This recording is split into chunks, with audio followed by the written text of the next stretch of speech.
मैं doctor Sachin Shukla, SRG Moradabad. और जैसा कि हम सभी को विदित है कि निपुण भारत कार्यक्रम के अंतर्गत मिशन प्रेरणा के फेज़ 2 के अंतर्गत बकायदा एक 100 दिवसीय 1 जनवरी 2022 से 100 दिवसीय कैंपेन कार्यक्रम चल रहा है, रीडिंग कैंपेन। तो उसके अंदर बच्चों को कहानियों के माध्यम से और विभिन्न माध्यमों से उन्हें पठन क्षमता का उनका विकास करना है, क्योंकि हम जानते हैं कि पठन क्षमता का अगर उसका विकास होता है तो उसके अंदर मौखिक और लिखित अभिव्यक्ति का उसके अंदर विकास होगा। तो ये इस कैंपेन का जो मुख्य उद्देश्य है, उसी के अंतर्गत अब आप देख सकते हैं यहाँ पे बाकायदा एक कहानी है बंदर और मगरमच्छ, और इसको एक चित्र के माध्यम से हमने दिखाया यहाँ पर कि एक नदी के किनारे एक विशाल जामुन का पेड़ था जिसमें एक बंदर रहता था। उसी नदी में एक मगरमच्छ अपनी पत्नी के साथ रहता था। बंदर मगरमच्छ के लिए जामुन तोड़ के नीचे फेंक दिया करता था, जिससे उन दोनों में घनी मित्रता हो गई। कुछ दिनों बाद जब उनकी घनी मित्रता हो गई तो आप देख सकते हैं बाकायदा वो बंदर को अपनी पीठ पे लेकर घुमाता भी था।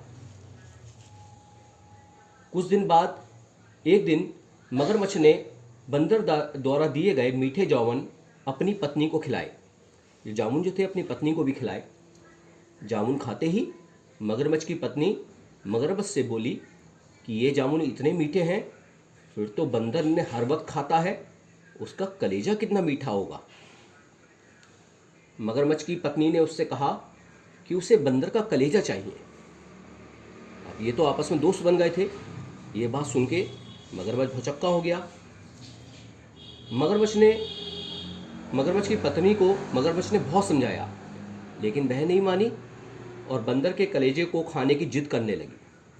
आखिर में मगरमच्छ अपनी पत्नी की जिद पूरी करने के लिए तैयार हो गया और बंदर को फांसने का उपाय ढूंढने लगा। अगले दिन वह जामुन के पेड़ के पास गया। दोबारा से अपनी पत्नी के पास से, अपने घर के पास से जामुन के पेड़ के पास गया और बंदर से कहने लगा, मेरे प्रिय मित्र, कल मैंने तुम्हारे दिए मीठे जामुन अपनी पत्नी को खिलाए थे, जिन्हें खाकर मेरी पत्नी अत्यंत प्रसन्न हुई और वह तुमसे मिलकर तुम्हारा धन्यवाद करना चाहती है। बंदर ये सुनकर बहुत खुश हुआ और मगरमच्छ की पत्नी से मिलने के लिए तैयार हो गया। वह नीचे उतरकर मगरमच्छ की पीठ पर बैठ गया और मगरमच्छ उसे अपने घर की ओर ले चला। अब देखिए मगरमच्छ बैठ के उसकी पीठ पर उसके घर की तरफ जा रहे हैं। आधे रास्ते में पहुंचकर मगरमच्छ ने बंदर को सारी बात बता दी, क्योंकि कहीं ना कहीं वो दोस्त भी थे, तो उससे रहा नहीं गया और मगरमच्छ ने पूरी बात अपने दोस्त बंदर को बता दी। उसने सोचा बंदर तो अब कहीं भाग नहीं सकता। सच्चाई सुनकर बंदर को बहुत दुख हुआ, लेकिन अब उसने बचने का उपाय सोचा और उसे एकदम से एक उपाय सूझा। बंदर ने मगरमच्छ से खुशी जताते हुए कहा, अरे मित्र, तुमने ये बात मुझे पहले क्यों नहीं बताई? मैं तो अपना कलेजा जामुन के पेड़ पर संभाल कर रखता हूँ। चलो मुझे जल्दी से जामुन के पेड़ के पास ले चलो, मैं तुम्हें अपना कलेजा दे देता हूँ। मगरमच्छ उस बंदर की बातों में आ गया, क्योंकि उसकी पत्नी ने उससे कलेजा मांगा था और बंदर ने उपाय करा कि उसका कलेजा पेड़ पर रह गया। वो उसे वापस लौटाकर पेड़ की तरफ जहाँ बंदर रहता था वहाँ चल दिया। बंदर की बात सुनकर मगरमच्छ जामुन के पेड़ की ओर वापस चल दिया। पेड़ के पास पहुँचते ही बंदर झट से पेड़ पे चढ़ गया और मगरमच्छ से बोला, अरे मूर्ख, कलेजा तो सबके अंदर ही होता है, क्या वो किसी पेड़ पे रखा हो सकता है?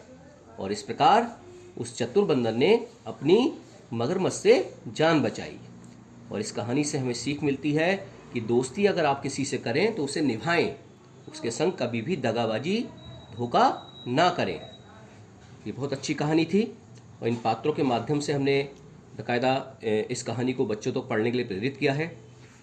आप इसका स्क्रीनशॉट ले सकते हैं और इस कहानी का भी आप बच्चे देख सकते हैं, और ये व्हाट्सएप ग्रुप के माध्यम से बच्चों को प्रेषित की जाएगी, जिससे वो उनके अंदर पठन क्षमता का विकास हो। धन्यवाद।